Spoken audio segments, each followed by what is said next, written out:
Hey kids, Uncle Clockwork here. So I was a little hesitant to do this, but I just gotta. So I'm gonna share it with you. I picked up a couple of new toys. Now usually I do unboxings of vintage toys, but these I picked up today and I gotta share them with you, okay? Because they come from two of my most favorite movies of all time. From Walt Disney, The Black Hole and Tron. The Black Hole came out in 1979. And honestly, once it hit my collection, it never left. Okay, VHS, DVD. If I can pick up a Blu-ray, I intend to. All right, digital copy, whatever. It's always been there. I had the little 3.5-inch Mego figures back in 1979, and played with them more than I played with my Star Wars stuff. Okay, I loved the Black Hole more than I loved Star Wars. Until Empire Strikes Back came out. Okay, once Empire Strikes Back came out, then I was a Star Wars fan. But until that point in time, in 1979, Black Hole all the way. So I'm anxious to see what these look like, because they're a lot larger than the ones I had. Same thing goes for these Tron figures. I had the Tron figures that were made by Tomy. They came out in 1982 along with the movie. And again, once that hit my collection, it never left. You know, I'm an old Gen X computer geek. You know, I've Atari 2600 on up with the consoles, been in the arcades ever since there were arcades. You know, the grid, I was made for it. And again, the figures were much smaller. You know, they were only about 3.5, maybe 4 inches.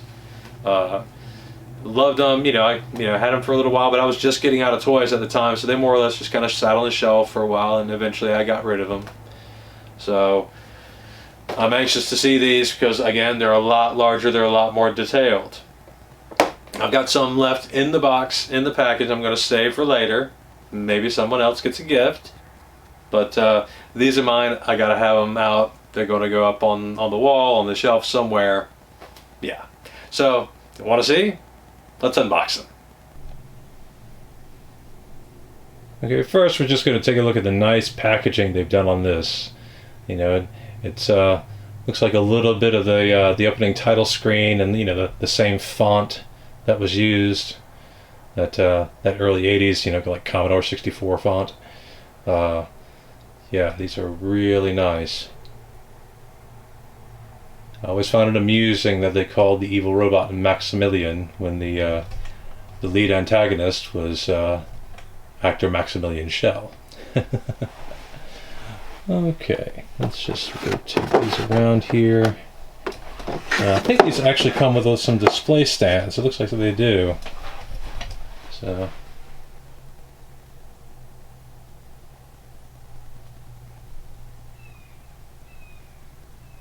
Yeah. Very nice there. Okay. So this one's a twofer. You got Vincent and Old Bob. And honestly, these were the only 3 figures that I had.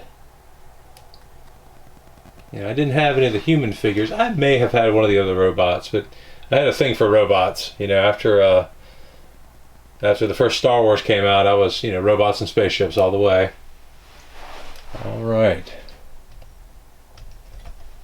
So I'm going to go ahead and take them out of the package and let you see the final product. Here we go. Okay, so we got Maximilian out of the bag first here. This is just the display stand here, and it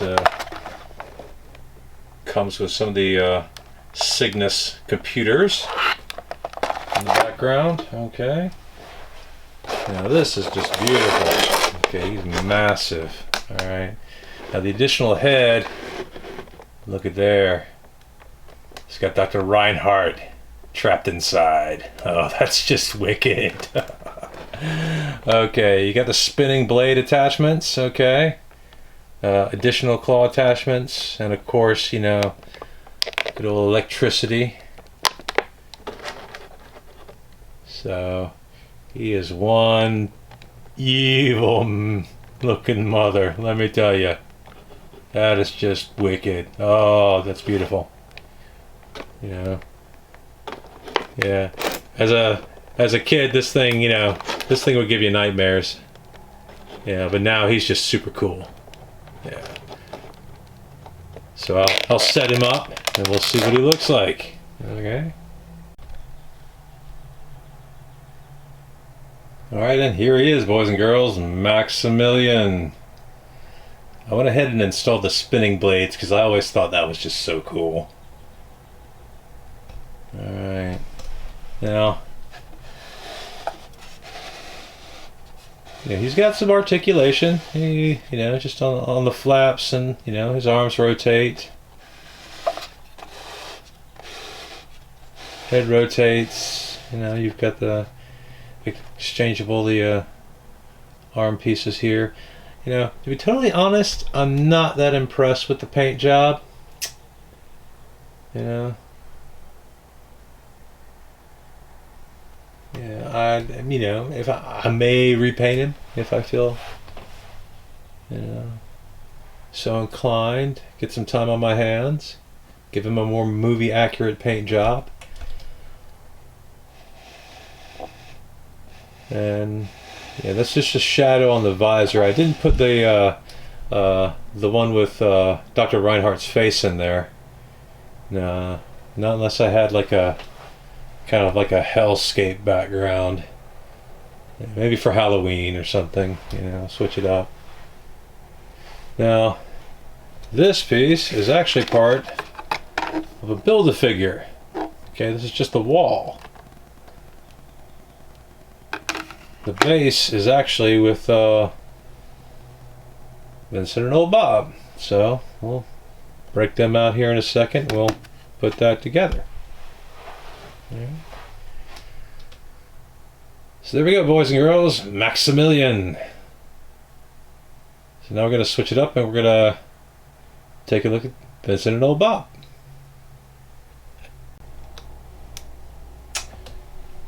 So here we have the looks like mounting brackets, base, and catwalk.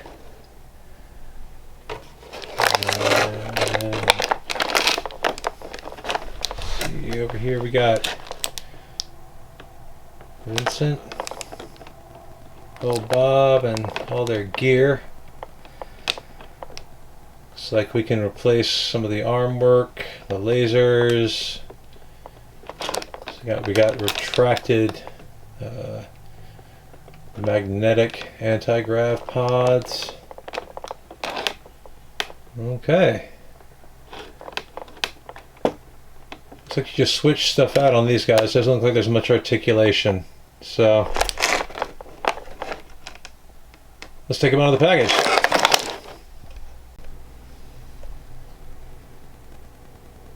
Okay, so here we are, boys and girls. Vincent and old Bob. Now Vincent's got some nice detailing on him. You know, he looks pretty movie accurate. Yeah, he's got a little bit more articulation than I thought. You know, his head pops up and spins around, and I switched out his magnetic spheres there. Okay. Old Bob doesn't have much. He's more like a lump of resin almost. I'm not that impressed with old Bob. And honestly, I'm not that impressed with the bases. I mean, they could have done a little bit better with them. They work, but I had to shorten them up by at least a length because they're both kind of heavy. And still got three pieces here I'm not exactly sure what to do with. I don't know if they're part of the assembled catwalk over here or if they're anything to do with these guys. So yeah, Disney Select, how about some instructions? Thanks. Okay, so there we have it. We got old Maximilian set up there. We got old Vincent and old Bob here with the catwalk. So that's the black hole. I'll find a space for him somewhere. So let's do Tron next, alright? Alright, so here we are with the Tron figures by Disney Select. Sark and Tron himself. Alright. No Flynn this time and no Guard. Those were the only 4 that were released in the last series by Tomy in 1982. There have been a few other Tron movie figures, but not the original movie Tron.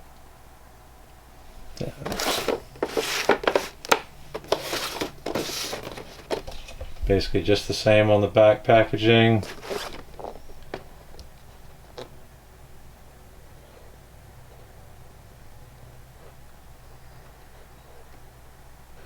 "16 points of articulation." Wow, that's pretty impressive. Alright. So, let's open them up. Alright, so hey, kudos to Disney Packaging. This stuff just kind of pops right on out. The only difference in the packaging is that Sark's disc is stored on the top and not with him, but that's okay. Honestly, these boys, they're not even tied down. They were just in, sealed into between two blister packs. See if we can get a good image. There we go. I mean, look at that. That's Bruce Boxleitner that's Bruce Boxleitner right there, the actor that played Tron. They did such a good job on that face capture. All right.